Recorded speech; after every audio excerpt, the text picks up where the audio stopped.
Hey guys, what's up and welcome back to my channel. So today we are going to be talking about the February budget. So grab your agendas, grab your budget journals, grab your pencils, your pens, your colors, your stickers, grab it all because we are about to get organized. Okay. So I'm assuming that you have all your stuff now. So what I'm here to talk to you about today is my February budget and how I kind of put that together, what it looks like, what I'm incorporating, what I'm not incorporating, things of that nature. So first thing first, with your agenda, go on ahead and mark all of the dates that you have down that you have bills due. So I've done that, but I've done that with stickers. So on the first, everybody has rent due on the first. So I have a sticker for that. And then I know that on Sundays I grocery shop, so I put a sticker there. I pay my student loans, so I have a sticker for that. I have Xfinity for Wi-Fi, so I have a sticker for that. They also have blank stickers, so if you get your hair done on a certain day or you have another bill that's not really shown in the stickers, you can write that down. Power bills due, so I have that sticker written down, and then I rent my washer and dryer, so I have that sticker written down. But once you have all your stickers down, or you've already marked, highlighted the days, or whatever you want to do, go on ahead and write all of the amounts down that you know. So if you have any fixed costs, meaning like the bills don't fluctuate, so like if you have a washer and dryer rental or your student loan, rent, things that don't fluctuate, go on ahead and write those down.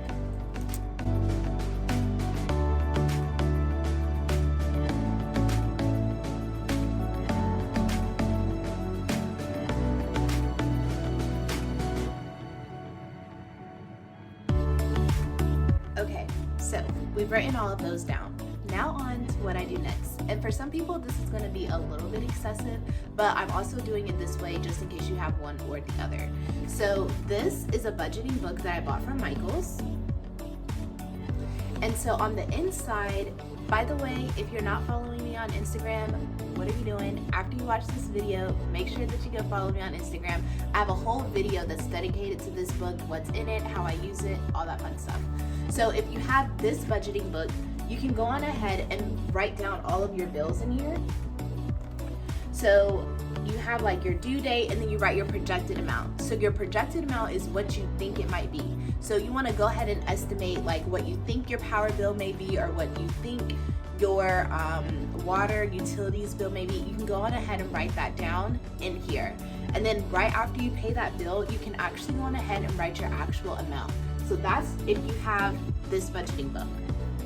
Now, if you have the Happy Planner inserts for budgeting, you can go on ahead and write down all of your bills. You'll write down the due date, and then you're gonna write the actual amount right here. And then this is where you'll go ahead and check off if it's been paid or not. There you go. So we can go on ahead and write down our bill names.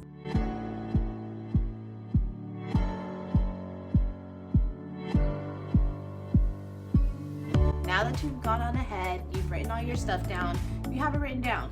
So the reason why I write stuff down, it seems like 3 or 4 times, one is it keeps me a reminder, and two, whether I have my agenda or I have my budgeting book, I can always go back and see, okay, I paid that, I need to pay this, or this is however much. Another really cool thing that I love about the inserts in my Happy Planner is this is kind of like an expense tracker. So for those of you who don't really like checkbooks, I don't really like checkbooks, they just look boring to me. But at least here I have an expense tracker. So you can go on and write the day that you spent the money, you can write the amount, you can write where it's from, and then what I love about this is that it forces you to say, was it cash, credit, debit, a need, or a want. So then when you're going back and you're looking at why in the world did I spend so much money or where's all my money going, you can see whether or not a lot of the items that you bought were a need or they were a want. And if they're a want, then for the next month you can say, okay, well, I bought a lot of wants this month, so I may not need to buy that much stuff. Or if you notice that you're going to Target and what you're buying from Target is a want, then you can say, I spent a lot of money on wants last month, so that's why my finances were the way that they were. So that's why I love this expense tracker, because it forces you to say, is it a need or a want? Now, for those of you who have this budgeting book, you can still go in and there's still a spending tracker in here. So you can still write the date, the item, and the amount. But what it doesn't tell you is, was it cash, was it debit, was it credit, was it a need, was it a want?